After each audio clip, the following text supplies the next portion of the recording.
Então, olá pessoal, mais uma vez queria aqui primeiramente agradecer a Tami por ter aceitado esse desafio, né, de trazer esses conteúdos para a gente que com certeza vão nos enriquecer muito. Nós vamos fazer em duas etapas, ela vai começar falando da certificação de bem-estar animal e depois ela vai falar de terapia assistida por animais, então a gente vai fazer duas apresentações. Quando acabar essa, Tami, depois das dúvidas, aí eu vou encerrar essa gravação para a gente depois começar outra, tá certo? Tá ótimo, tá ótimo. E Vai ter intervalinho, né? isso, a gente dá um intervalinho e aí a gente depois volta com a outra apresentação. Então, pessoal, queria aqui apresentar para vocês. Essa aqui é a minha orientanda de medicina veterinária, que hoje o curso quinto período. Ela já foi minha aluna na fisiologia veterinária, na disciplina de comportamento e bem-estar animal e na disciplina de forragicultura. Tami Souza dos Santos, ela é formada em educação física, tá? Especialista em educação física escolar, cursando especialização em saúde pública com ênfase no atendimento à família. Então, ela já tem muita experiência nessa relação com as pessoas, nessa relação do bem-estar, da saúde das pessoas, e agora na medicina veterinária ela está integrando essa questão da saúde animal com a saúde humana e a saúde ambiental, que é a saúde única. E a Tami até, quando ela conversou comigo as primeiras vezes com intenção de trabalhos, ela fez uma proposta bem interessante da gente fazer um trabalho de a importância da atividade física para pets e para os tutores. Então você vê aí, ó, ela já tem aquela visão dessa relação da interação homem-animal e trazendo benefícios mútuos à saúde, enquanto um traz para o outro. Né? Então, Tami, mais uma vez, lhe parabenizo pela pessoa que você é, pela sua dedicação, tá? Pela sua força e coragem. É esse o caminho, você está no caminho certo. Desejo que você continue sempre assim, dedicada, esforçada. Tudo vale a pena, vai dar tudo certo, pode ter certeza, viu? E agora eu deixo com você, o show é seu, fica à vontade, qualquer coisa eu tô por aqui, tá bom? Tá certo. Obrigada. Bom, gente, antes de adentrar assim na minha apresentação, eu quero dizer a vocês que é uma apresentação bem condensada. Eu tirei aquela coisa pesada de normalização, de legislação, eu deixei ela um pouco de fora, mas eu vou disponibilizar para vocês em um outro momento um drive que consta todas as postilas, os artigos que eu utilizei aqui, para estar auxiliando vocês no estudo, para quem se interessar, ou então para quem achou que faltou alguma coisa de legislação, quer saber, para futuramente pensar em um concurso, aí eu vou estar disponibilizando. Isso, quem pensar que bem-estar não é de concurso, eu deixo aqui para vocês que existe um departamento no mapa que ele é ligado totalmente ao bem-estar animal. Então, vocês aí, estando por dentro com esse interesse ao concurso, aí também existe uma oportunidade. Bom, eu trouxe conceitos para apresentar para vocês. Não reflete totalmente o que eu acredito ou o que eu deixo de acreditar. Eu trouxe aqui uma proposta de apresentação. Tudo que foi gerado aqui é o que existe, de uma maneira um pouco mais profunda, claro, mas não que eu leve isso ao extremismo, né? Porque a gente está aqui para debater, a gente está aqui para conversar o que é certificação, o que é os selos, qual é o pensamento dos consumidores e de que forma isso reflete na nossa vida como médicos veterinários. Tá bom? Então, assim, eu botei aí um subtema que são os selos e o conhecimento do consumidor. Como já foi apresentado, eu sou Tami Souza dos Santos, eu sou acadêmica do quinto período do IFAM, de Medicina Veterinária, e aí a gente vai lá, né? Vamos começar. Então, nossa trajetória de hoje vai começar assim. O que é certificação? Uma breve história, tipos de selos ambientais, certificados de proteção animal, a gente vai falar do veganismo também, ele foi muito importante, né, nesse aspecto de pensar no bem-estar animal, selo Brasil Sem Maus Tratos, selo de bem-estar animal. Tem alguns conteúdos que estão inseridos para debate, não tem opinião errada, não tem opinião certa, tem opinião que a gente consegue se adaptar, se encaixar, conversar, tá? Vocês podem estar falando o que vocês têm em mente, o que vocês viram em algum lugar, vocês podem estar trazendo aqui para a gente. Então, vamos lá, o que é certificação, né? Ele é do direito quando diz que um consumidor, sendo um produto, um serviço, ele tem que estar mostrando de uma forma transparente e clara do que se trata, o que contém lá. E isso sem que o consumidor exija. Então, tem que constar lá, sempre. Então, a certificação, ela traz essa ideia mesmo, de que vai dizer para o consumidor o que ele está consumindo, sem a obrigatoriedade, né, de ele estar perguntando. Isso o fornecedor tem que estar dizendo. Então, assim, quando a gente pensa nos selos, na questão da consciência ambiental, a gente vai falar de uma breve história, ele deu uma condensada muito legal, tem essas datas aí, não significa que, com relação ao bem-estar animal, não aconteceu coisas extraordinárias nesses períodos. Mas a gente está falando aqui especificamente de selos, né? Então, a primeira coisa que eu posso estar citando é a Conferência de Estocolmo, em 72, que ela começa a trazer as ideias de que precisamos olhar para o consumo equilibrado, que as coisas, os bens materiais, os bens da natureza, no caso, eles são finitos. Então, a partir daí, a gente começa a pensar isso. E de lá veio um estouro de movimentos ambientalistas. E aí, posteriormente a isso, em 78, a gente tem o primeiro selo, que é o Blue Angel, que ele vem, assim, carregado dessa proposta de preservação, de cuidado com a natureza, de pensar em todas as vidas tem importância, de que forma isso vai ser visto para os consumidores. No Brasil, a gente teve a Conferência das Nações Unidas sobre Meio Ambiente e Desenvolvimento, ela foi no Rio de Janeiro, em 92, desse momento surgiu a Agenda 21, e lá ela vinha já com propostas sobre rotulagens, que traziam essas informações sobre a certificação, sobre selos de ambientalistas, selos verdes e outras coisas. Então, chegamos entre 1999 e 2004, surgiu esses documentos mesmo dos ISOs, o 14020, 14021, 024 e 025. Todos eles têm uma particularidade, claro, isso daí vai estar disponibilizado para vocês no documento, no drive que eu vou enviar, mas assim, num contexto geral, eles estão carregados questões sobre rotulagem, ok? Alguma dúvida até aí? Tranquilo? Tranquilo. Pessoal, podem perguntar qualquer coisa, e como a Tami está com a apresentação lá toda aberta, aí às vezes ela não vai conseguir ver o que vocês estão escrevendo no chat. Então pode levantar a mão, que faz aquele barulhinho, né? E falar também, pode abrir o microfone, né, Tami? Não tem problema não, Pode, né? pode sim. Tem não. Então vamos seguindo. Beleza. Então, todos esses ISOs aí que eu apresentei para vocês, surgiu os tipos de selos ambientais. Então, eles são classificados basicamente em dois modelos, tá? Os autodeclarados e os declarações concedidas. A gente tem o tipo 1, que são concedidos e monitorados por um órgão governamental ou instituição reconhecida internacionalmente. O tipo 2 são as autodeclarações ou reivindicações espontâneas. Claro que a gente olhando no aspecto aqui, o tipo 1 e o tipo 2, né? O tipo 1 tem mais peso, né? Porque tem alguém por trás avaliando isso daí. O tipo 2 não, ato declarado. Eu posso estar dizendo, mas nem sempre é o que está acontecendo. Claro que se tem uma empresa que tem uma responsabilidade com o seu produto, ela vai estar fazendo esse tipo 2 de uma maneira muito coerente. Até porque, em algum momento, né, isso vem à tona.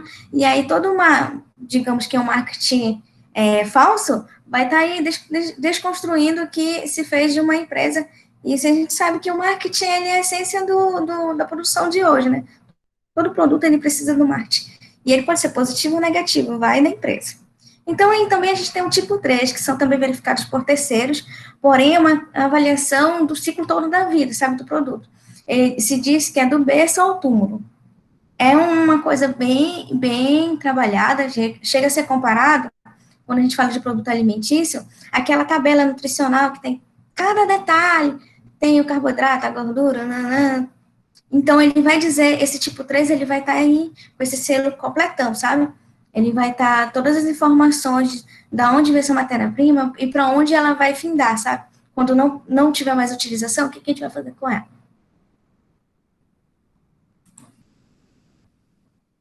Então, exemplificando o tipo 1, a gente tem os tipos de selos ambientais, rótulos ecológicos.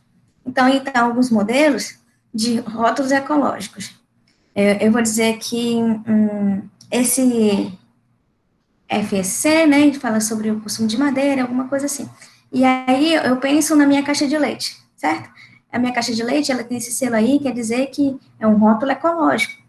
Mas não garante que a forma que aquele leite, né, aquele produto de origem animal foi extraído, foi pensando no bem-estar animal. Então, a gente tem que ter em mente, assim, essas formas críticas.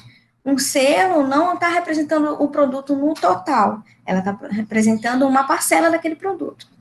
A gente sabe, né, então, que aquela caixa ali faz parte do produto, mas não é o total. Então, pode pensar de uma maneira ambientalista com relação à rotulagem, é um rótulo, mas quando a gente pensar em bem-estar animal, daquela vaca leiteira, talvez não tenha essa garantia, certo? Aqui são os tipos de selos ambientais autodeclarados. Eu tenho aqui um modelo de uma empresa de cosméticos, e ele diz assim, que a origem vegetal é renovável, tem vegetação natural, com certificação de origem. Então, ele pegou informações que ele achou interessante para quem tem esse pensamento, esse viés ambientalista, colocar no rótulo. Mas, assim, ninguém foi verificar, sabe? Ele foi lá, colocou, achou necessário. Bom, essas informações pontuais é importante para quem tem um pensamento ambientalista estar, assim, consumindo esse produto. Aí eu chego nos tipos de selos ambientais. Ele é muito mais difícil, muito mais complexo, como eu disse, ele é do berço ao túmulo, e a gente sabe que numa cadeia produtiva, alguém faz a produção do animal, vou dar assim exemplo de galinhas poedeiras, né? Eu tenho lá a galinha, eu tenho a ração da galinha, e até aquele ovo chegar no supermercado, é toda uma cadeia, né? E quem vende a ração é diferente do cara que cria a galinha, que é diferente da pessoa que leva esse produto para o supermercado. Que às vezes, né, a gente está falando de uma empresa que é responsável pela orientação de pequenos produtores, ele coleta esse produto e leva para os grandes supermercados. Então, é todo um complexo. O que eu encontrei, e pode ser que tenha outros, mas eu encontrei esse, que é o EPD, e ele fala sobre a arquitetura, materiais de madeira, que tem assim, um processo todo esquematizado, desde o início até que fim vai dar esse material. Então, a declaração ambiental do produto. Ficou alguma dúvida sobre os tipos de selo? Não. Não, tranquilo, né? Facinho, né? Então, vamos seguindo. Então, já chegamos nos assuntos mais delicados. Certificados de proteção animal. Diga. Eu posso fazer uma pergunta? É assim, sobre o tipo do selo tipo 3. Lá está descrito que ele é feito uma avaliação, né? Mas não necessariamente é um órgão governamental, né? Não, às vezes pode ser uma instituição, um terceiro que vai estar reconhecendo isso daí. Sabe? Ele vai estar sendo fiscalizado. Mas não por um órgão ambiental, às vezes não. E a gente vai, isso é importante, esse seu questionamento, porque já me traz uma visão do que você vai pensar mais na frente, de que o que é certo, o que é errado, e a gente vai estar É porque tentando entra fazer muito na isso. questão da que quem paga para o órgão vai ter uma declaração talvez até melhor. Particular. Perfeita. Sensacional, é isso aí. Exatamente. Ai, maravilhoso, maravilhoso. Vamos seguindo. É isso aí mesmo. Então tá. Chegamos aos selos, né? Que teve uma explosão de um certo vídeo, né? De um coelho falando por aí sobre as certificações, o que é testado, o que não é no animal. Então, eu trouxe esses três modelos aí. O primeiro é que não tem testes de animais, é um selo concedido pela uma organização australiana. Ele certifica produtos 100% livres de testes em animais. 100% livre, eu posso também estar falando dos produtos de origem animal que foram pegados, né, que foram para consumir esse produto. Então, quando ele fala 100% livre de testes animais, ele está falando até dos produtos que, perdão, até dos ingredientes usados nesse produto. Então, nem os ingredientes foram testados em animais, certo? E aí, segundo, né, um selo concedido perdão em inglês, né, Lab Bulletin Program, eu sou meio ruim, possui grandes relações, né, com o selo internacional de livre de crueldade. E essa organização, ela vai lutar, sabe, pelo fim mesmo dos testes em animais pelo mundo.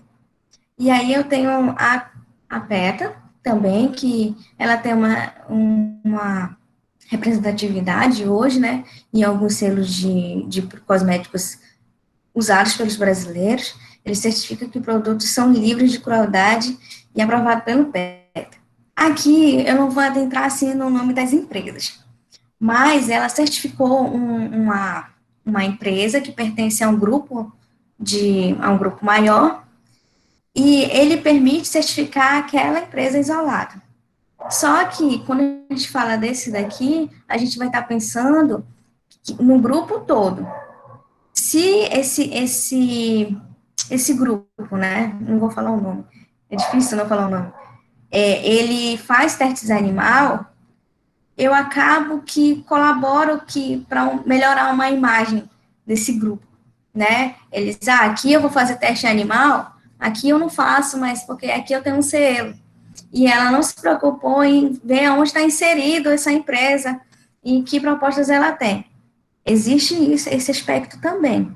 Outro aspecto que, claro, que existe o veganismo e isso pode ser colocado no caso de um produto de origem totalmente vegetal, né? Quando eu falo dos ingredientes, o ingrediente pode ter sido usado para testar o animal, né? Mas não o produto final, tipo, não o hidratante, mas, sei lá, a emulsão, né, foi testada em animal, só o hidratante que não. E aí pode estar gerando uma ideia errônea sobre esse produto. E aí a gente tem que estar sempre atento a isso, né? Já que a certificação, ela está ali para ser clara e transparente. Então, tem aspectos que a gente tem que estar sempre bem críticos para olhar de uma forma para que aquilo seja verdadeiro, certo? Vamos lá, né? Agora, vocês que vão me dizer, né? Alguém abre o áudio aí, não tem resposta certa ou errada, sabe? É uma avaliação pessoal. O bem-estar, quando a gente fala de testes em animais, ele está garantido? Quando a gente fala que ele não vai ter testes. Não tem. Aqui nosso produto não tem testes em animais. Mas esse bem-estar vai estar garantido só pelo fato de não ter, de ter esse selo?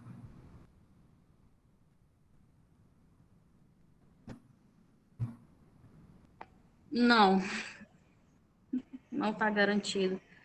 Porque apesar de não de ter o selo ou não ter o selo, dentro das empresas ainda, como você disse, tem grupos diferentes. Pode conceder para uma parte e a outra está fazendo o processo que a gente considera, muita gente considera como errado, e não ser avaliado. Ou então vai ter o selo, os animais não vão mais ser feitos testes, mas o bem-estar animal não é só dentro das empresas, em casa também. E aí esse bem-estar também não vai estar garantido com esses animais. Preservação ambiental entra em questão também. Isso. Então não vai ter. Preservação ambiental. Esse é um aspecto que eu não relatei, justamente para ver se vocês estavam ligados. Então, a preservação, não, às vezes, não está sendo amparada aí.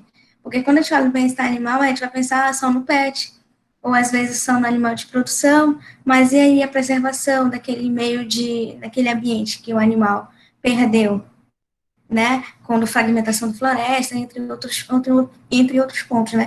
Que a gente pode estar levando em consideração aqui. Obrigada pela participação.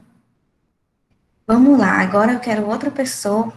Possivelmente eu gostaria que um vegano tivesse aí à frente, que eu estou falando. O bem-estar animal está vinculado intimamente com o veganismo? Não sei se tem vegano na turma, né? Se tiver, pode falar, sem medo.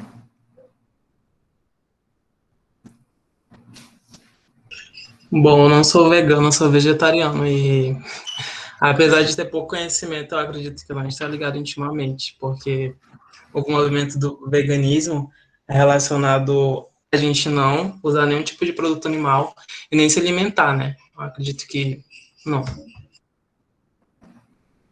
Não um aspecto. Eu vou trazer dois posicionamentos, tá? O primeiro é que quando eu estou consumindo um produto que ele é só de origem vegetal, pensando assim, na soja, né? Pensei na soja, mais uma questão da fragmentação da floresta, que foi devastada uma área muito grande para ir estar fazendo essa plantação de soja, e aí aquele aspecto da floresta foi totalmente desconsiderado. Então, eu não garanto o bem-estar animal aí. Quando só tem esse selo, né, de veganismo, ele pode ter por trás assim um teste animal, já que não está assim conferido que não tem testes nesse produto. Mas eu tenho uma proposta de uma experiência pessoal. Eu fui no movimento do veganismo, né, um tempo, e eu acho que ele trouxe muitas contribuições para o bem-estar animal. Claro que às vezes de uma maneira bem impactante, né, quando a gente vê os vídeos que são produzidos, e aquilo mostra uma visão bem radical sobre isso, e a gente sabe que existe, né, a gente não vai estar aqui no momento de negação. Mas aí, o momento veganismo da minha vida me trouxe duas vertentes. Uma é que se eu tenho o direito a ser vegana, a outra pessoa tem o direito de não querer ser, certo? E de que forma eu posso estar contribuindo com o bem-estar não sendo, a pessoa não sendo vegana? É justamente estar apresentando esse tipo de selo, que a gente pensa de uma forma, de um tratamento mais humanitário em relação a esses produtos, né, de origem animal. A gente também tem que estar pensando na cadeia produtiva desses produtos de origem vegetal, de que, digamos que lá no primário, né, da onde vem o produto inicial, se é utilizado um cavalo, por exemplo, se esse produtor está tratando bem o cavalo dele, se ele está por dentro dos conceitos do que é bem-estar. Às vezes não, né? Às vezes ele está lá só tirando o cupuaçu dele, a andiroba, carregando assim, uma carroça super lotada lá com o cavalo, né, que vai estar puxando essa carroça. E está sendo garantido o bem-estar desse animal? Às vezes não, né?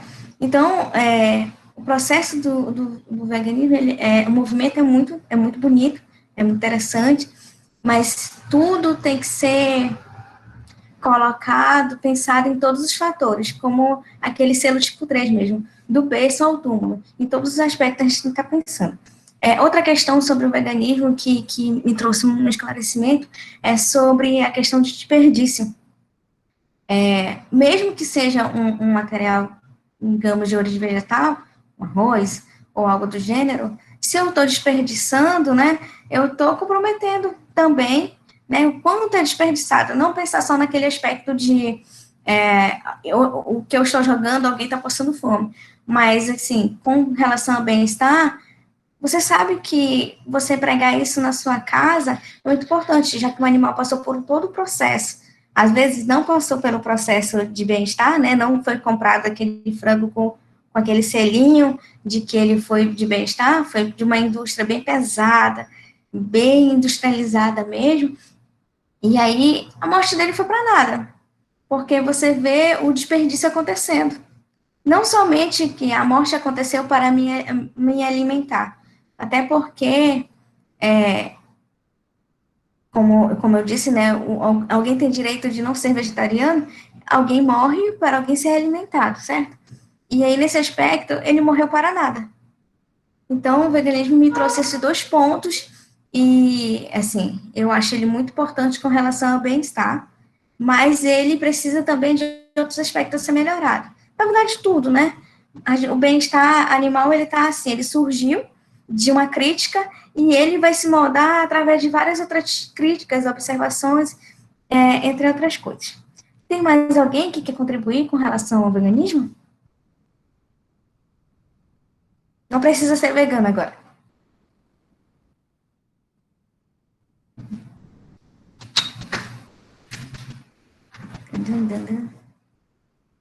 Não? prosseguir. Então, esse senhor da foto é o deputado Ricardo Izar. Ele propôs uma PL de número 458612, que é o selo Brasil Sem Maus Tratos. É uma proposta muito legal, assim, que as empresas deveriam aderir, pois elas passariam por uma supervisão, claro, onde do início ao fim, tipo 3, seria avaliado algum produto que ia ser livre de maus tratos. O que não está bacana nela, o que não é 100% legal, é que ela não vai ser obrigatória, ela não é obrigatória. Então, o produtor pode querer usar ou não. E aí a gente vê algumas necessidades de obrigatoriedade para que seja mais, que o bem-estar ganhe com isso, né? O bem-estar animal ganhe com isso.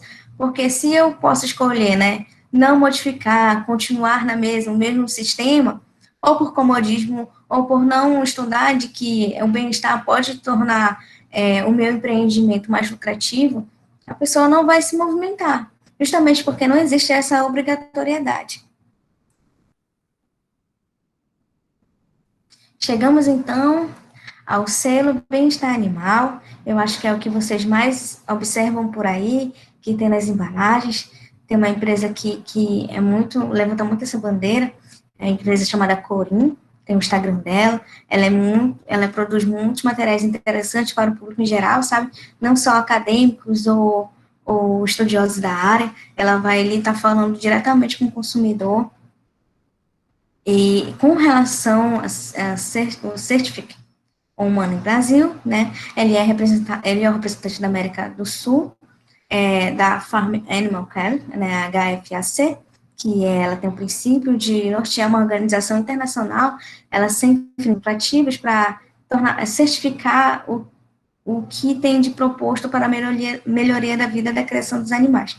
Essa produção alimentícia, e ela tem essa tendência mesmo de estar ali trabalhando do nascimento até o abate. Agora, a gente tem umas certas dificuldades, né, como eu já disse, a cadeia de produção, ela tem várias etapas, e às vezes uma carne bovina não consegue levar o selo por causa da questão do abate.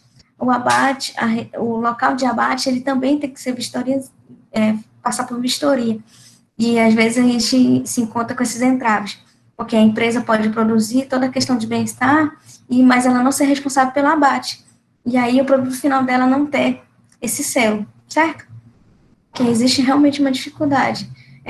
A maioria é o produtor que encaminha para o abate, aí do abate já é outra questão, já é outra empresa, já é outra organização. Mas, assim, pensando nos principais objetivos desse programa, né? Eles querem o quê? Melhoria da vida dos animais para a criação de produção de alimentos, né? Eles não estão aqui levantando a bandeira do veganismo, certo? Eles querem que exista realmente a produção da vida animal, a criação desse animal, mas que eles sejam melhorados, sabe? Ter todos os questões do princípio do bem-estar animal atuando. Eles divulgam produtos e produtores, como granjas, que têm as práticas que já existem com relação ao bem-estar. Então, eles trabalham muito numa divulgação muito maçante. Eles querem converter produtores que não são adeptos das etapas do bem-estar para atribuir isso na sua empresa, na sua fazenda, entre outros. Então, eles estão sempre incentivando. E, dessa forma, eles produzem até apostilas, que podem estar ali dizendo que qualquer produtor, do pequeno ao grande, pode já estar inserindo elementos de bem-estar animal. Claro, quando a gente pensa em bem-estar animal, a gente vai pensar numa utopia, certo? De que tudo é maravilhoso, que na verdade não é. A gente está ali colocando o bem-estar para a melhoria máxima do bem-estar. Não perfeito, o máximo. O que eu posso oferecer de melhor até onde é possível oferecer o melhor para esse animal, certo? Tem que atender esses critérios e também ter uma visão realista sobre o que é feito e o que pode ser feito futuramente, certo? Alcançar o máximo de credibilidade com relação à referência e bem-estar no processo de inspeção e certificação. Ele também tem um programa, eles têm, assim, um peso internacional com a questão de fiscalização. Então, esse produtor está fazendo todas as etapas, está respeitando, porque realmente eles perdem o selo, se isso não estiver ocorrendo. Então, o que é oferecido para os produtores, né? Eles falam que o que esse animal tem que ter, né? O produtor atender com relação a esses animais. Acesso à alimentação saudável e nutritiva, projeto ambiental adequado, planejamento e gerenciamento responsável e cuidadoso, cuidado dos animais com habilidade, conhecimento e consciência, isso é bem relacionado aos funcionários, que aí é uma etapa também bem difícil de adaptação, mas assim, a pessoa que está acima ter essa visão e mostrar o que é possível, o pequeno também vai querer seguir essa linha. Até porque ele tem que se adequar à empresa, à ideologia daquele empresário. Também tem vários programas, várias apostilas sobre manejo, transporte e abate com consideração à vida desse animal. Professor, eles vão fazer aquela palestra de bem-estar, cada um com suinocultura, o balino, eles vão fazer esse processo? Sim, eu passei que eles fizessem um seminário para o final da disciplina, na preparação de vídeos criativos, né, na forma de promoção do bem-estar animal de cada categoria. Então, vai ter lá dos ruminantes, dos suídeos, das aves, dos pets, tá certo? Mais ou menos como vocês fizeram, só que vai ser de uma forma mais curta, né? Eu determinei de 5 a 10 minutos e que sejam formas criativas de atender a população, né? De levar a informação à população de promoção do bem-estar. Então, como é que eu vou promover o bem-estar dos ruminantes? Quais são as técnicas que pode ser feito? O que a gente pode melhorar o ambiente nas aves e assim por diante. Aí, se você está convidada também para assistir o seminário deles, quando eles for apresentar. Ah, legal. Então, é isso mesmo. Então, já bate um print aí da tela, que você já tem um caminho aí bem andado, né? Meio caminho não, um caminho quase todo andado, do que o seminário de vocês tem que apresentar. Claro, como o professor disse, de uma forma bem sucinta. Mas, assim, atendendo esses pontos, vocês vão ter aí garantindo um 10. Só que, por que é importante, né, essa categorização do professor? Porque ele separou por espécie. Porque cada um tem uma particularidade, né? Quando a gente fala de manejo de ave, é totalmente diferente de manejo de suíno. O que é bom para uma ave pode ser que não seja bom para o suíno. Então, eles têm comportamentos diferentes. Eu não posso dizer que o bem-estar animal é só aquela liberdade de cuidado sanitário, liberdade de medo, liberdade, consideração sobre a nutrição desse animal. Cada um tem algo diferente a ser tratado. E tem que ser cuidado também com relação a isso. E comportamentos também. Então, vamos lá. Eu já falei aqui sobre os selos da certificação do bem-estar. Então, me digam aí, quais aspectos precisam ser melhorados na certificação do bem-estar animal? Pode soltar a voz aí.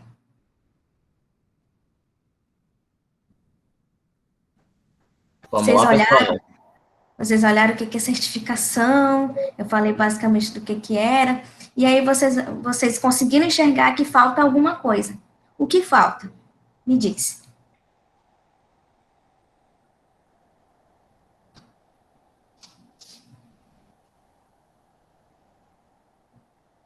Tensos? Bora lá, pessoal. Tainá, Juan, Ana Laura, Renata.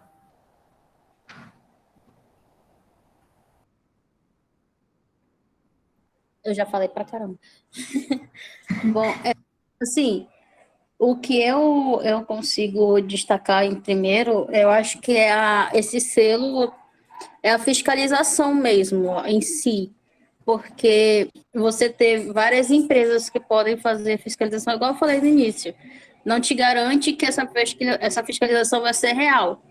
Porque a gente sabe que as grandes empresas, elas prezam muito por ter todos os certificados, por ter todos os cuidados demonstrados em suas embalagens para que o produto venda mais e que agregue mais público. Só que é um comércio, um consumismo muito grande, que às vezes transpassa a preocupação real com o bem-estar. Então, a gente sabe, a gente vê que o lucro o lucro vem em primeiro lugar, geralmente. Isso é uma realidade mesmo. Quem é que falou? Qual o nome? Tainá. Tainá? Isso. Tainá, muito obrigada por contribuição. É esse aspecto mesmo, né? Mas com relação a esse selo específico, ele tem um renome, assim, de grande peso no aspecto internacional.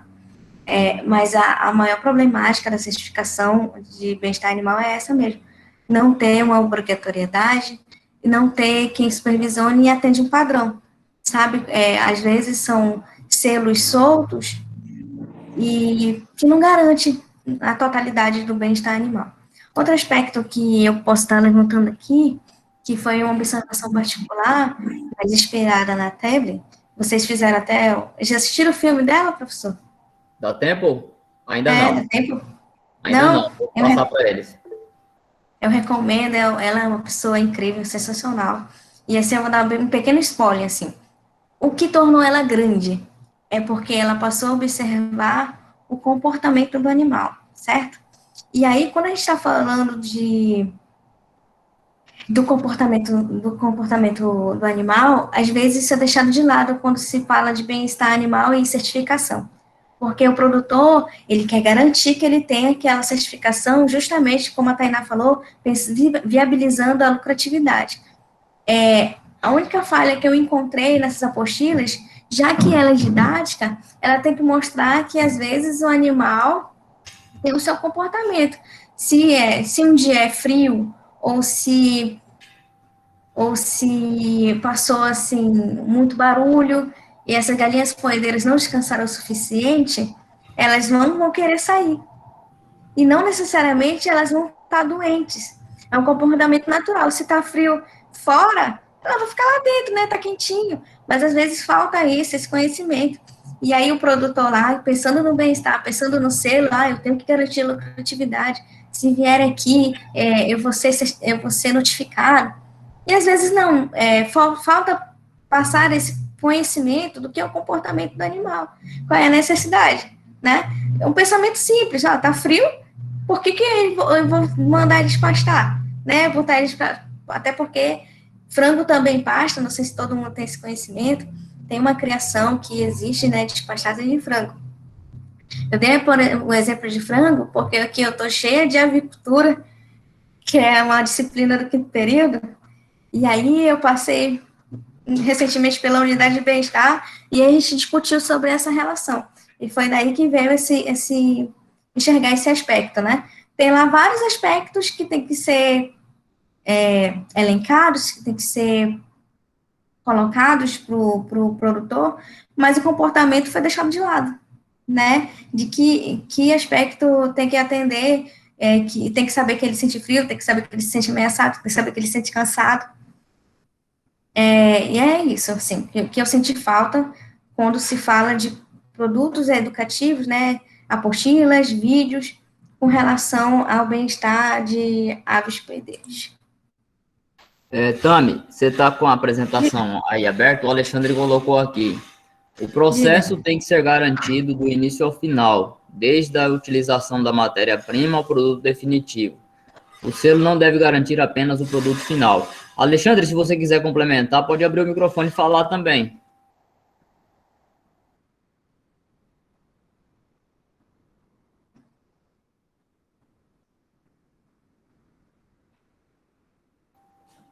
Não?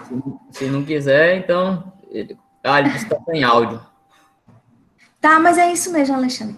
Lembra que eu disse aqui, não tem muito tempo, que às vezes, quando falando de carne bovina, a carne não tem esse selo, é justamente porque lá no final, né, que é do abate, não está tendo essa fiscalização, eles não têm acesso, né? Ele vai ter acesso só até ali o produtor.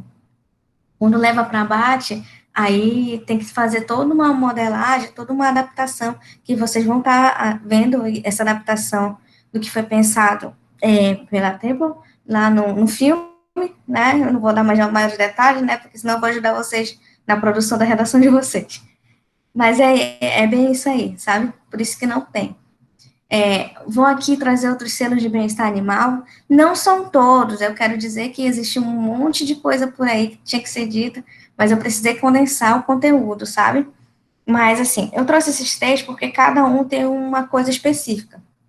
Esse bem-estar animal da JBS, ela é representante da Friboi e da Seara. Ela trouxe esse daí como um selo comemorativo. Saiu em novembro de 2019, e eles queriam fazer um selo comemorativo aos animais.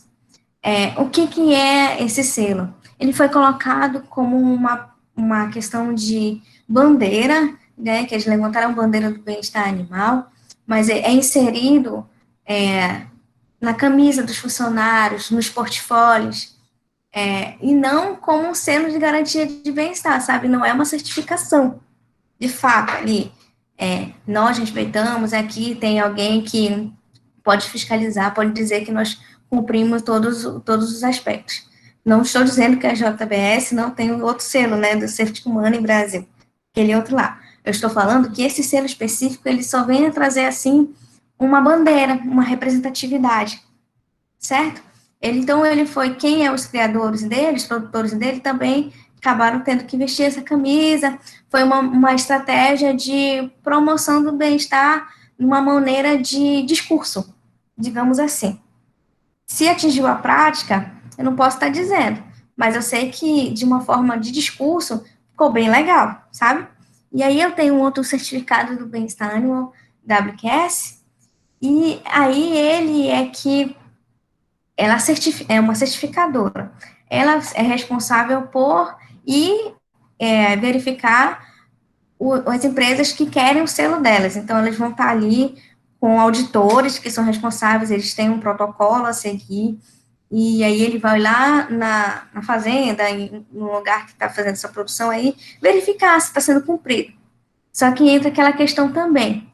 Essa certificação, ela não é avaliada pelo Inmetro, ou avaliada por um outro órgão governamental. Então, assim, ó, enquanto a JBS trouxe uma bandeira, não um selo de garantia, a certificadora aqui, existe a certificadora que vai até o produtor e ela disponibiliza essa certificação e tem os auditores diretamente dessa empresa, dessa certificadora.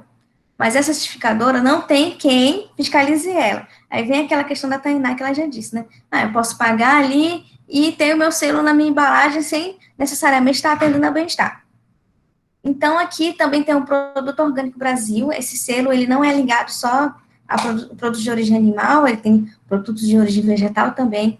Mas por que eu coloquei ele aí, né? Já que ele não é especialmente para o bem-estar animal. Você pode estar encontrando esse selo em caixas de ovos, cartelas de ovos, que diz que o produto garante que o produto é orgânico. Mas, quando a gente diz que um produto é orgânico, o mapa tem uma norma que diz que quando esse ovo é orgânico, essa ave, né, essa galinha criada no modo caipira, ela tem que pastar, ela tem que ter um comportamento natural. Então, de uma maneira indireta, esse selo aí está garantido que está tendo um bem-estar dessas aves. Entenderam? Um primeiro foi sobre uma bandeira, tipo, como eu sou uma pessoa que é estudiosa do bem-estar, eu posso fazer minha logo e dizer, sou em prol do bem-estar animal. Isso não desfavorece, né, não coloca como pouco o que eu faço. Mas só que eu estou fazendo bem-estar na produção? Não estou fazendo bem-estar na produção, não estou contribuindo com isso. Eu estou só no meu discurso e tentando trazer essa ideia para vocês, que vão ser futuros médicos veterinários. É uma ação válida, certo? Oi. Oi. Isso seria uma estratégia de marketing, então, só? Seria uma estratégia de marketing, seria sim. Porque é colocado no portfólio, nas camisas, nos funcionários, né? Foi colocado em tudo que é canto, só falta botar na testa dos empresários, certo? Então, é uma estratégia de marketing, sim. Aí, a segunda é uma certificadora. Ela tá ali para, o teu produto é bom, eu vou te dar meu selo. Mas quem garante por trás deles se eles não estão dando selo em troca de uma questão financeira, né? Não tem garantias. Não estou dizendo que ela não é uma empresa responsável, de boa índole. Eu estou dizendo que existe a possibilidade de socorrer. E aqui a terceira, ela não é um selo de bem-estar, sabe? Ligado. Mas de uma maneira indireta, ela está contribuindo com o bem-estar dos animais. Tranquilinho? Tami, tem algumas Sim. empresas, né, algumas certificadoras de bem-estar, como a Certifica Human, e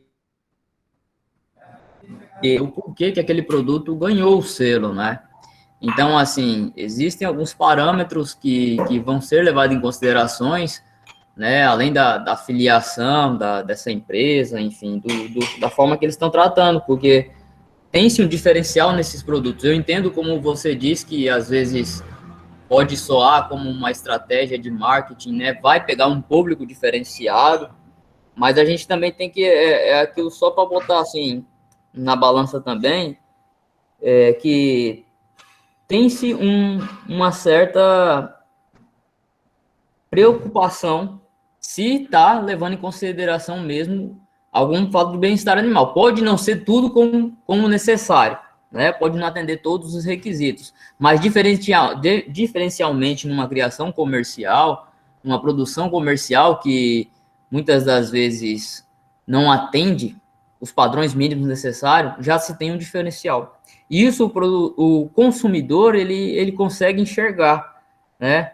Quando essas empresas, aí eu estou falando mais dessa que tem uma coisa mais discriminada, né? Da Certific Human, que aí a gente observa, ela até tem umas que descreve esse animal aqui na avicultura, totalmente livre de gaiola, ou esse aqui é semi-extensivo, né? Então, isso dá condição também para o consumidor entender, olha, eu posso comprar um que não tem nenhum critério nenhum, né? Que é criado totalmente em gaiola, outro que tem totalmente livre, e outro que é mais ou menos. Vai ter a diferença de preço, ele pode pensar nisso, mas também ele pode pensar naquela questão do que realmente está acontecendo, né? É importante como você colocou, também diferenciar o que é um selo só levantando a bandeira do bem-estar animal, mas qual que é o selo que está certificando.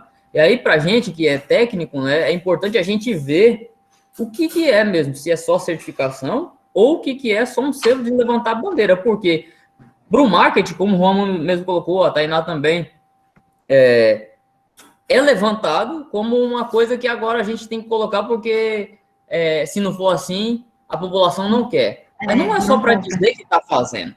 Tem que se fazer realmente. Nós, brasileiros, né, o nosso país, ele está melhorando, ele está aprendendo, né, está começando a desenvolver. Mas países, como alguns países europeus, já se tem um desenvolvimento muito maior nessa parte, que lá a população já tem a ciência do que realmente é produto livre de maus tratos ou não, e empresas realmente só já trabalhando dessa forma, né? Então, nós estamos ainda engatinhando nesse processo, mas já tem uma melhoria. E aí depende de nós mesmos estarmos atentos a isso daqui e trazer para a população mesmo. Por que vale a pena pagar um pouco a mais ou conhecer isso aqui a mais, né? Então, é muito boa essa discussão como você colocou aqui, né, para mostrar essas diferenças de selo. Tainá, quer falar alguma coisa? Sim, professor. Só para deixar claro para mim, essa certificação, ela não abrange, não tem que estar todos os tópicos abrangidos, mas, por exemplo, como o senhor falou, por exemplo, essa empresa, ela não usa gaiolas, então ela ganha uma certificação referente àquilo, não precisa ter 100% das características do selo abrangidas pela empresa. Porque aí vai depender do que aquela empresa ou daquele tipo de selo ele preconiza. Então, como eu até mencionei, né, Certific Home, se você entrar lá no site, eles vão ter lá quais são os princípios que eles seguem, que eles vão determinar. E aí, tá se descrito também em produtos. Eu já vi caixa de ovos com esse selo e tudo, isso é legal, que você vê que tem uma preocupação a mais. E aí tem se discriminado qual é o tipo de cuidado, qual é o tipo de bem-estar atendido, entendeu? Então, assim, não necessariamente vão ser, como a Tami mesmo falou, será que isso aqui é um ponto que é avaliado em cima dos outros, ou se tem vários pontos? A gente precisa conhecer, para a gente poder recomendar, né? Não, isso aqui ele só está mostrando que levanta a bandeira, ele dá instruções, pode até estar ali no seu portfólio, mas uma coisa é instruir, uma coisa é passar a mensagem, mas e fazer realmente? Né? E realmente, será que tem aquela preocupação? Isso está levando em consideração? Porque nós, vou falar um exemplo da academia. Nós temos que, para fazer aula prática, pesquisa, eu tenho que submeter ao Conselho de Ética em Usos de Animais. Eu tenho que submeter, vai passar por uma avaliação aquilo ali, e eu vou ter que seguir na minha pesquisa aquilo ali. Agora é preciso, como o Antônio falou, precisa também de um ato regulatório. Né? Eu tenho a ciência do que eu tenho que fazer, mas se não tiver uma regulação, talvez alguém que submeteu não vai colocar aquilo na prática, vai estar só na teoria. Então, abre a nossa mente de que isso também tem que se ter uma fiscalização, tá? Isso também tem que se ter esse compromisso por parte de quem trabalha com isso, não só para levantar uma bandeira. Não adianta eu falar que eu sou vegano, eu levantar a bandeira e nos bastidores eu comer produtos de origem animal, né? Porque faço o que eu digo, mas não faço o que eu faço. E o que vai realmente ensinar, instruir, sensibilizar é o exemplo, né? E nós, principalmente brasileiros, nós sentimos no bolso, nós sentimos nas penalidades. Então, precisa-se de atos regulatórios, precisa-se de atos fiscalizatórios para que isso abranja mais. A gente ainda está, se a gente for colocar uma projeção maior para que tenha esses atos regulatórios em todo tipo de comercialização, de produção, no Brasil ainda vai demorar bastante. Mas é importante a entrada e desenvolvimento dessas empresas certificadoras, porque isso já mostra uma preocupação a mais de algumas empresas, porque pensa no consumidor, claro, é comércio.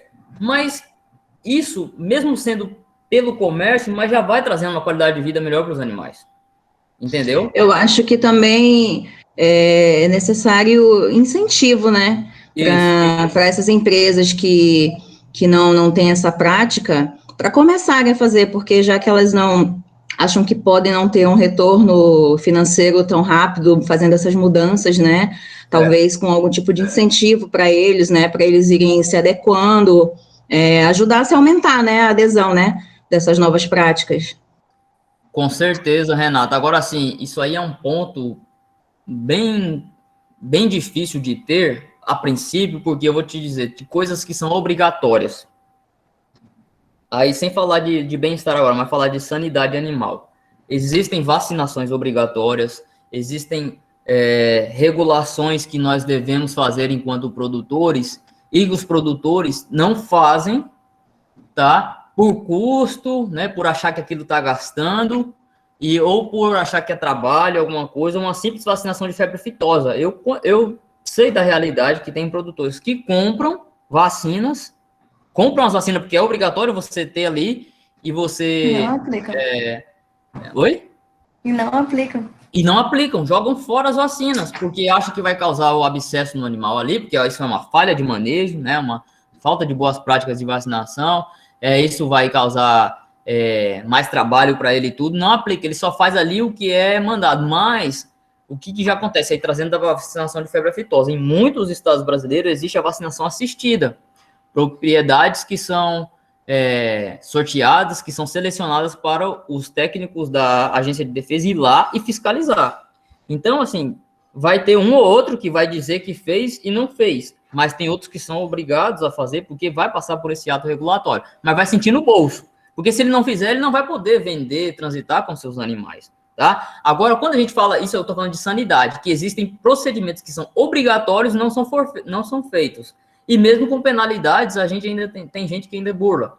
Aí você imagina do bem-estar animal, que não é nada ainda obrigatório, aí quem é que incentivar, aumentar? Quem pode incentivar são grandes empresas mesmo, acho que tem que partir deles, e instruir os produtores em aumentar a forma de melhorar o enriquecimento ambiental, a nutrição desses animais, a forma de trabalho, só que não são todos, eu desconheço até alguém que pague alguma coisa a mais para o produtor fazer esses procedimentos. Pode ter já, mas ainda não tem. Então, assim, uma parte disso demora um pouco mais.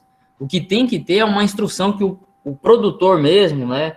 Aí falando de pequeno, médio e grande, ele tem que entender que quando ele promove o bem-estar animal, vai se ter uma qualidade maior de vida para aquele ser e vai se ter uma qualidade melhor no produto, né? O produto dele é diferenciado. Para ele não pensar só no lucro. Claro que vai ter lucro. A princípio pode parecer que não, a princípio pode parecer que é gasto, pode parecer que é perda de tempo, né? Para quem não conhece os benefícios de você tratar os animais com bem-estar animal. Mas depois que ele entende, então é por isso que eu sempre falo para vocês, a gente tem que fazer sensibilização, é mostrar a importância. Por que eu não posso ficar gritando com a vaca? O que isso vai interferir? Isso interfere no bem-estar dela. Se ela ficar estressada, ela não vai fisiologicamente produzir leite. Isso com os outros animais. Então a gente tem que começar a trabalhar nisso, de mostrar o porquê que é benéfico você tratar de uma forma melhor, você dar condições para ele. É que nem eu falo nas minhas palestras, vaca não dá leite. Vaca produz leite, mas para ela produzir, eu preciso dar condições para ela. Quais são as condições de conforto? Ambiente adequado, livre de fome, de sede, sanidade, livre para ela expressar o seu comportamento natural, tá? Livre de estresse. Então, eu, partindo do princípio das 5 liberdades, eu atendendo isso daí, eu vou fazer com que ela produza, né? Com que ela me traga o leite, né? Ela produza o leite. Não dá. Então, é começar disso. Esse incentivo tem que ver que ele vai melhorar a sua produção por causa disso. Sexta-feira eu dei a palestra sobre estresse térmico. Então, tem uma frase que é muito bacana, que eu até cito na palestra, que é assim: o estresse térmico é só a maior causa de diminuição da produção leiteira na época do verão. É só a maior causa. E muita gente não acha, não considera, não vê que o calor, ele diminui até 20% ou mais da produção de leite. Ele pode diminuir até 30% o consumo de matéria seca. Ele diminui a imunidade do animal. Ele pode levar o animal a óbito. Entendeu? Então, isso é de um ponto. E aí, se a gente vai começar a mostrar, aí você tem que mostrar, como eu falei, o produtor rural e nós, brasileiros, né, nós só sentimos quando pesa no bolso. Então, tem uma continha básica aqui. Se uma vaca, ela perde 20% da sua produção de leite só porque ela está com calor, se ela produzia 10 litros, ela vai diminuir 2 litros, ela vai produzir 8. Eu tenho 100 vacas sentindo calor. 100 vacas diminuindo 20% da produção. Né? Quanto é por dia? E quanto é por mês? Só por causa de calor. É considerável. Quanto não gasta? O litro de leite aí, vamos botar uma faixa uma média nacional de R$ 1,30 a R$ 2,00, que vão mudar aí, hoje, né, atualmente. Quanto não se perde? Só por causa de calor. E aí é de outras coisas. Então, assim, para a gente sensibilizar as pessoas, a gente tem que botar na ponta do lápis e mostrar. Você está perdendo por causa disso. Ah, mas não acredito, não acredita. Vamos só melhorar aqui, bota só um ventilador aqui e bota um pouquinho de jato de água para elas. Vamos ver se mês que vem não vai aumentar esse leite. Então aí essa é a parte da sensibilização, tá? Eu comecei a me intervir aqui, falei muita coisa, né, Tami? Não, tá tranquilo. São segmentos realmente do que eu ia colocar. Outra coisa que eu esqueci de falar sobre o certificado que leva a WQS é que ele tem 2 tipos. Ele vai daquilo que o Alexandre falou, né, que é desde o início até o abate, e ele também tem uma certificação industrial, né, e aí ele vai complementar aquilo que, às vezes, o Certificado Humane, né, no Brasil, às vezes não consegue alcançar, né, que é no abate. E aí ele está ali com a disponibilização dos auditores. Então, ele tem esses 2 tipos de selo aí. A discussão sobre a obrigatoriedade foi interessante. Eu espero falar sobre mais isso daqui a pouco. Então, tá. Consumidores brasileiros e o bem-estar animal. E aí eu trago um questionamento. Realmente existe uma demanda crescente de consumidores que estariam dispostos a pagar mais por um produto com certificação de bem-estar animal? Realmente tem? Ou não? Sim, a gente avaliando um aspecto do que está sendo feito, né? A gente vai no supermercado e observa que tem mais produtos com essa certificação, a gente começa a pensar se tem essa demanda aqui. Porém, né, essa demanda é mais uma cobrança internacional do que a Divina do Brasil. Por quê? Né, uma grande problemática isso daqui são as desinformações.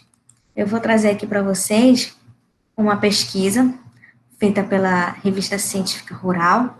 Ela foi feita em 2017 e ela queria pesquisar o perfil do consumidor de carne bovina e seu conhecimento do bem-estar animal na cidade de Pelotas. E a conclusão dessa pesquisa foi que muitos consumidores não tinham noção do que era o bem-estar animal, que padrões serviam, mas eles sabiam que existe um quê, né, de crueldade na hora do abate animal. E os poucos que tinham conhecimento sobre o bem-estar animal, eles estavam dispostos a pagar um pouco a mais por esse produto, pensando assim exclusivamente no bem-estar animal, ou outros pensando que é um produto de melhor qualidade. Agora, esse é um de 2017. Alguém pode me dizer aí se acredita que para 2020, para 2021, esse aspecto tenha se modificado? Alguém acha que isso aconteceu? Ou acha que não? Ou acha que o que falta? Se não, pode falar aí, qualquer um. Oi. Eu Oi. acho que pode ter aumentado um pouco, mas com a situação toda de tudo que está acontecendo no Brasil e cada vez mais, as coisas parecem que nunca melhora. Então, com a realidade das coisas, mas com o veganismo, o vegetarianismo crescendo cada vez mais, eu acho que as pessoas estão começando a entender um pouquinho, mas as pessoas que têm mais informações, assim, tipo, na internet e tudo mais, eu acho que consegue ter um entendimento do que é o bem-estar animal e começar a aumentar, mas eu acho que falta um pouco em todo mundo, assim, entender que aquele animal é um ser vivo, né? Ele tem, que a gente aprende na fisiologia, em tudo que tem sentimentos, que tem as suas condições de sentir frio, calor e tudo mais. Então, tentar olhar para o animal de uma maneira mais humanizada, acaba sensibilizando um pouco mais as pessoas, às vezes, para ter essa condição de ter esse certificado de bem-estar animal. Mas eu espero que tenha aumentado, assim, mas bem pouco, eu acho que é bem, bem pouco, na realidade, porque, né, nem tudo é perfeito. Nem tudo é perfeito. Ótima colocação. Nem tudo é perfeito, realmente. Mais alguém?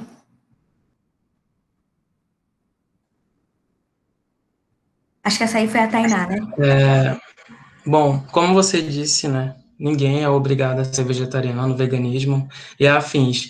E para as pessoas que não podem e não conseguem ser, eu acredito que com essa consciência, essas informações que esses movimentos trazem, elas acabam tendo outras alternativas, como esses selos que você falou, né? Que mostram que os animais não sofrem muito ou têm, assim, pelo menos uma vida digna, né? Antes de acontecer o que acontecem com eles. Acredito que é uma alternativa para essas pessoas que acabam sendo mais conscientes através de informações desses movimentos.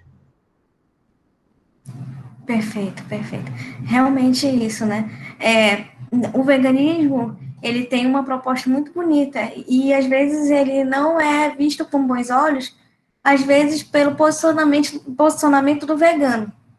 Se o vegano coloca uma posição, eu quero ser respeitado, mas eu respeito você também, e aí eu vou te mostrar essas outras propostas, qual é o argumento do cara que está ali só te implicando porque você é vegano? Não, você vai dizer, olha, você tem alternativas. Tá aqui, ó, esse selo garante que o animal é bem tratado.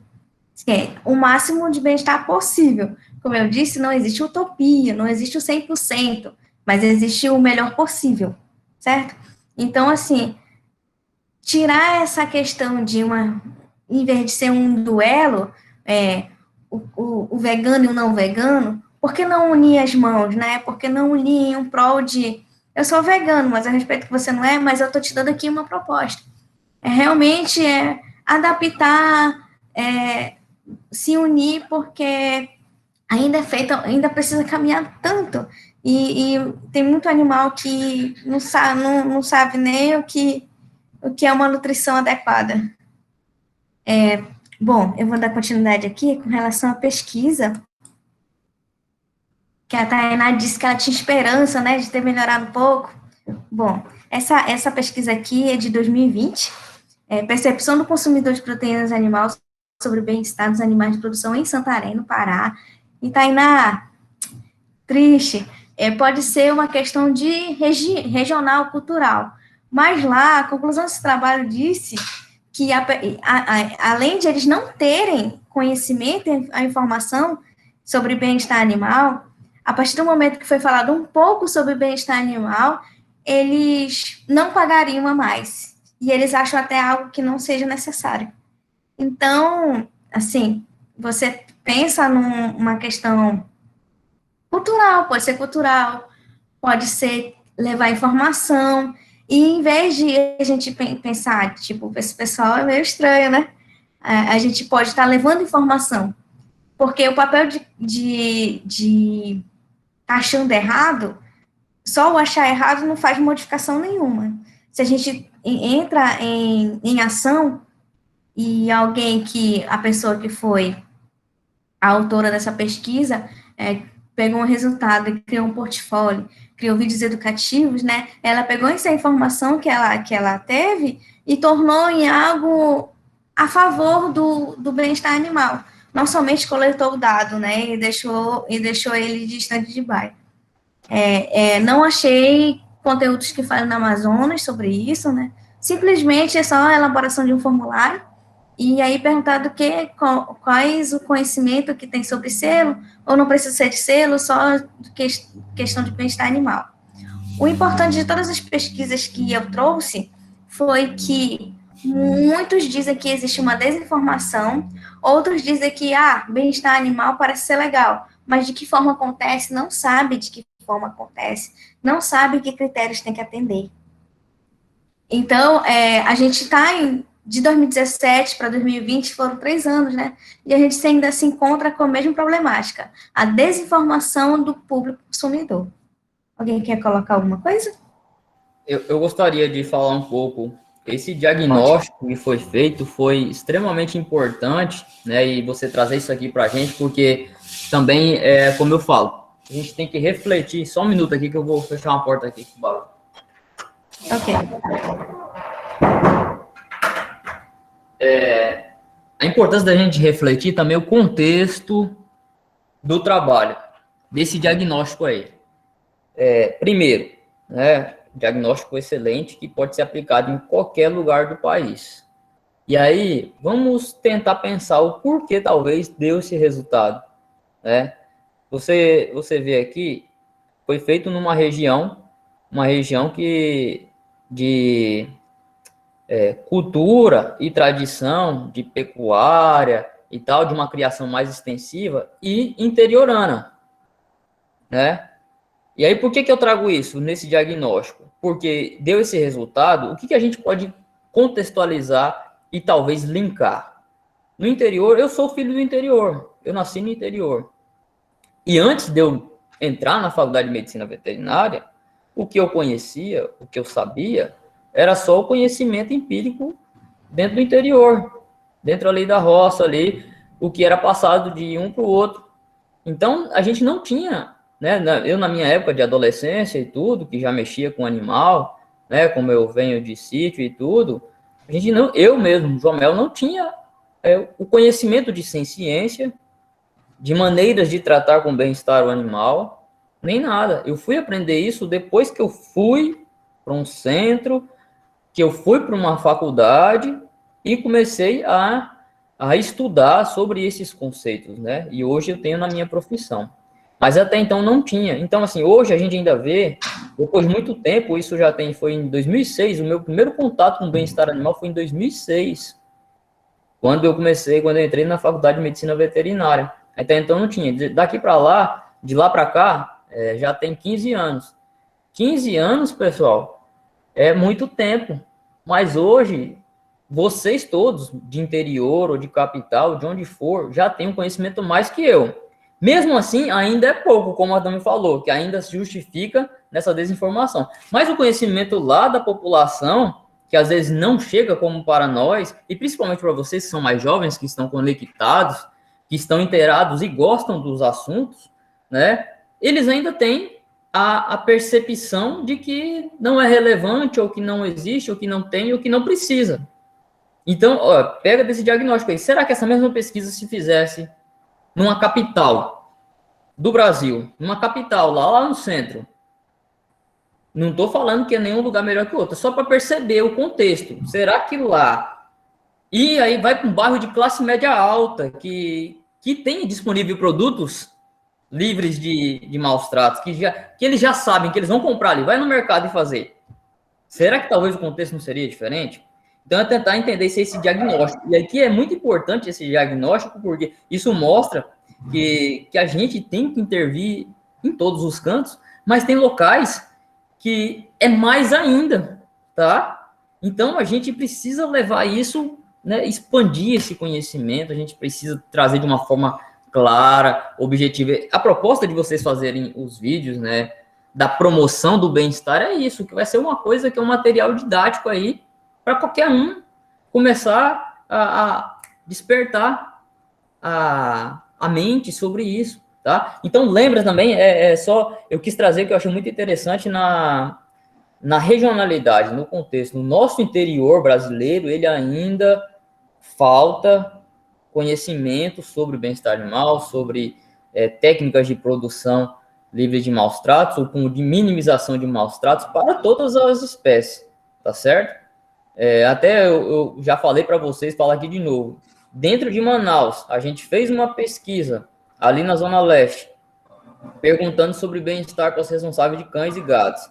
E quando perguntava sobre o fornecimento de água, é uma liberdade simples. Tinha tutores que falavam que dava água do ar-condicionado, deixava um baldezinho ali debaixo do ar-condicionado para o animal beber. Tinha outro que trocava água de 3 em 3 dias, colocava qualquer água, deixava o bicho beber água em poça. Então, assim, dentro de uma capital também tem isso, mas qual que é a zona e o que a gente tem que intervir? Então, se é diagnóstico, foi o que a Tami muito bem colocou. Essa autora aqui, né, esse autor, na verdade, ele e esses colaboradores, eles fizeram, né, não sei se tem que saber se eles continuaram esse trabalho, mas aí a gente chama de pesquisação.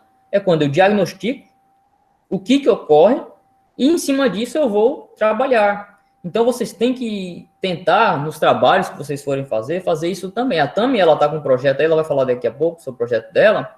E uma das propostas, a gente quer fazer isso, fazer um diagnóstico, conhecer, saber o que a população já sabe e como a gente pode intervir. A dificuldade deles é entender nesse ponto aqui de profilaxia dessa doença. Então, o que a gente tem que mostrar para eles? O que a gente tem que levar para eles conhecer isso? A dificuldade está deles conhecer a gravidade da doença, tá? Então, o que a gente pode intervir? Qual tipo de material levar? No que a gente tem que bater na tecla, tá? Então, é diagnosticar para depois a gente tratar, né? Esse tratamento seria uma metafilaxia, é uma forma de você curar, de você fazer com que entendam, né, compreendam e também de prevenir que ocorra mais, tá? Então, excelente também você trazer isso daqui. Eu só quis contextualizar mesmo para a gente também entender, né, quando a gente lê um trabalho assim, a gente vê que tem essa característica regional, essa contextualização do local, que pode ter diferentes ou não. Então, talvez, eu também não tenho muito conhecimento, mas isso é um trabalho que a gente, da mesma forma que foi feito lá em Santarém, a gente pode fazer na nossa região. E ver, comparar, será que a nossa região está mais evoluída ou não? Será que a nossa região está semelhante ou pior? E aí, em cima disso, o que a gente pode fazer na nossa região para melhorar isso? Professor, a intenção realmente era instigar, né? Mas é isso. O pesquisador, ele nunca vai ver um resultado como, não vou conseguir fazer nada aqui de produtivo. Na verdade, tem que gostar da problemática, porque quanto maior o problema, maior trabalho você tem para fazer, né? Maior contribuição você tem naquele local. A pesquisa, ela é bem isso mesmo. Você não pode se prender pelas dificuldades, né? Você tem que olhar a dimensão de quanto você pode estar contribuindo com aquilo. E eu penso também na pesquisa daqui, né? Se alguém tiver interesse, não sei, eu espero ter fisgado algum coração aí para o bem-estar, de uma forma mais íntegra, mais íntima, mas tem muita pesquisa para ser feita, tem muito para ser feito. Não só com relação, digamos, à produção mas como o professor disse, tem muita coisa para ser feita com PET, né? Cuidado básico que para vocês, assim, quando a gente está na academia, é uma coisa lógica, às vezes não é para o pequeno produtor, né? Às vezes é para o pequeno produtor, perdão, para a pessoa que de uma classe mais baixa, até para uma classe mais alta, porque quando a gente pensa naquele aspecto de não pensar no comportamento animal, ou então aquele que fica trancado, compra aquele cachorro enorme e deixa ele trancado no apartamento. Isso são questões de bem-estar que tem que ser pensados e tem que ser conversados. Às vezes também não depende só da classe social, mas depende da informação que chega até essa pessoa. Alguma colocação? Mais E alguém? como chega, né, Tami? E como chega, porque... E como chega, né? Aí, Às vezes parece que é uma coisa banal, né? Que precisa de dados científicos. Não é, os discursos, eles não podem ser feitos de uma forma crua ou de achismo. Tem que ter pesquisa. Se você enxerga uma problemática, é a sua oportunidade de estar fazendo pesquisa, de coletar dados, de transformar isso em ciência e futuramente ter embasado o teu discurso. sim, e também, Tami, eu acho que é importante salientar também que como chega a informação, vai daquilo também em algumas vertentes, né, de sensacionalismo, de extremismos, às vezes chegam com coisas que vão trabalhar com a emoção, né, vão pegar com essa intimidação e passam informações que não são verdadeiras, ou que são extremistas demais, que a gente, que é do meio, a gente sabe que não é. Tem uma página que eu gosto muito de seguir, que ela é Vaca Feliz, tá? Então, assim, é as desmistificações do manejo de vacas leiteiras, porque tem gente que condena que vaca só sofre, que vaca é maltratada e não sei o que, e lá, né, é uma veterinária que trabalha com isso, e ela mostra, gente, leite é um alimento rico, é um alimento importante, e um alimento, a produção de leite é uma das formas que a gente que é da área sabe, a vaca tem que ser bem tratada, tem que ser em bem-estar, porque senão ela não produz. Como é que eu vou fazer mal a quem está fornecendo o produto que eu almejo produzir? Né? Eu não posso. Então, eu tenho noção que se eu fizer mal a ela, eu não vou ter o produto. Né? Então, são bem tratadas. Isso aí, eu lembro de quando eu fazia o técnico agropecuário, o professor Enio Cavalcante, zootecnista, falava, vaca leiteira, se possível eu deitar no chão e ela deitar na minha cama, eu boto. Porque eu tenho que tratá-la da melhor forma possível. Tá? Então, é também como chegam essas informações. Hoje nós estamos numa infodemia, né? Estamos numa pandemia de informação também. Eu tenho exemplo dentro de casa, tá? Não vou citar vertentes políticas aqui. Eu tenho meu posicionamento, mas meu pai tem outro. E eu vejo que meu pai é filiado em alguns grupos ali que só chega informação distorcida, que só chega coisa que você vê que é fake news, que você vê que é uma lavagem cerebral, um negócio.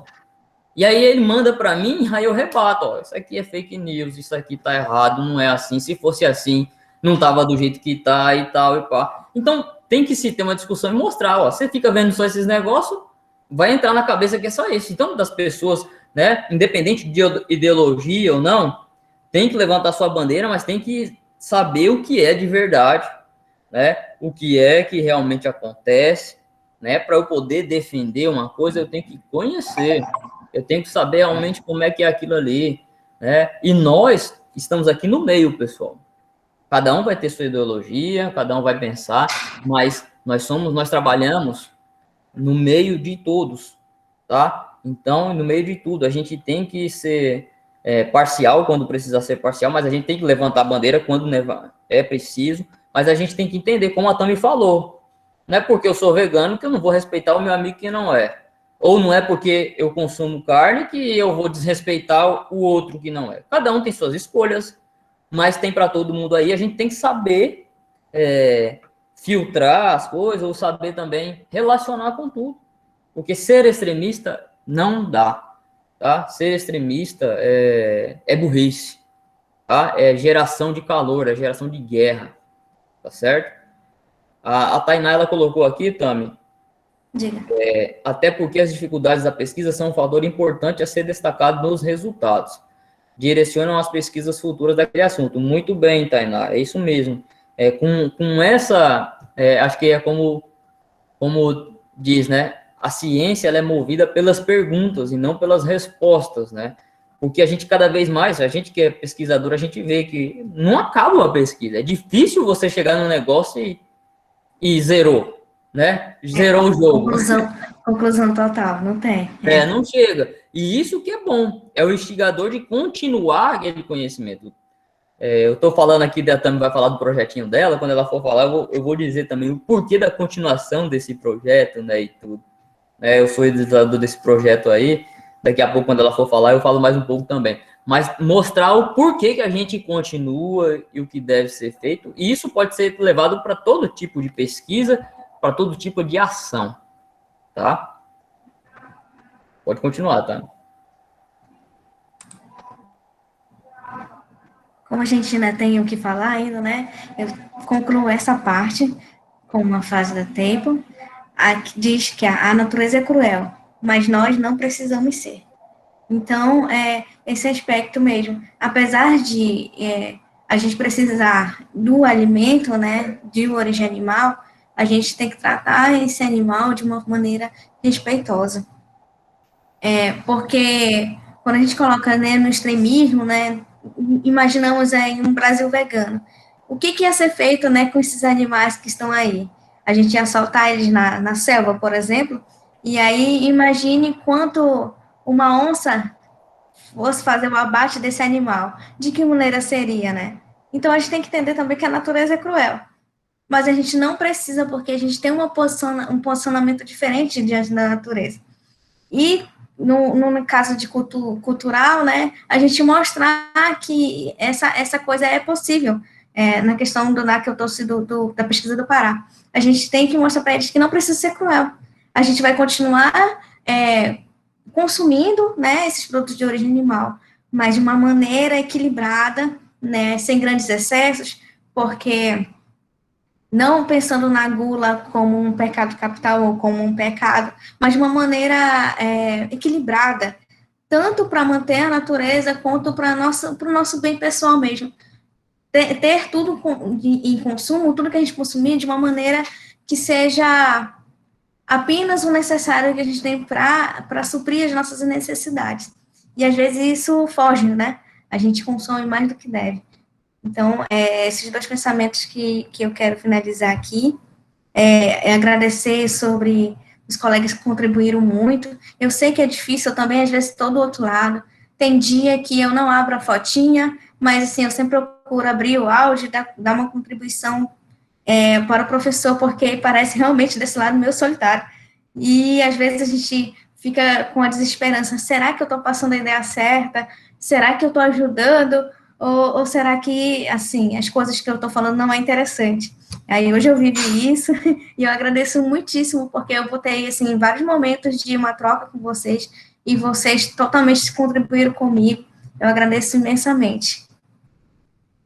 A gente vai para outra palestra agora, a gente vai concluir. Só vamos concluir aqui essa parte, né? Eu queria lhe parabenizar pela excelente abordagem, você realmente nos instigou, né, você trouxe essa parte para a gente refletir, né, o que é sobre a certificação, a importância dela e os caminhos que elas estão se desenvolvendo, né, isso é importante para a gente ver e para a gente também entender como ocorrem esses processos, né, e o que a gente pode intervir. Então foi muito bom, e sempre a gente levando em consideração o lado específico mesmo do bem-estar animal, né, o que ele pode vir, como ele pode ser feito, o que a gente pode fazer, e finalizando com o exemplo de bem-estar em pessoa, né, professora Temple Grande, que é magnífica aí, a nossa mãe do bem-estar animal, e eles vão ter uma atividade sobre a Temple, em umas aulas futuras aí, a gente vai fazer, tá, sobre o que ela trabalha, mas de antemão eu queria lhe agradecer e parabenizar, foi excelente, agradeço também ao pessoal que está participando aqui, que está nos auxiliando aqui nas discussões. Isso é importante, pessoal, porque a gente vai vendo pontos de vista diferentes, a gente vai entrando em consensos, tá? A discussão aqui não é para brigar, é para a gente crescer, tá? É uma discussão científica, uma discussão também social, porque é importante, isso faz parte da sociedade, tá certo? Então, obrigado. Agora a gente vai dar um intervalinho, tá? De 10 minutos. Daqui a pouco a gente volta com a segunda parte, tá bom? Até daqui a pouco. Obrigado.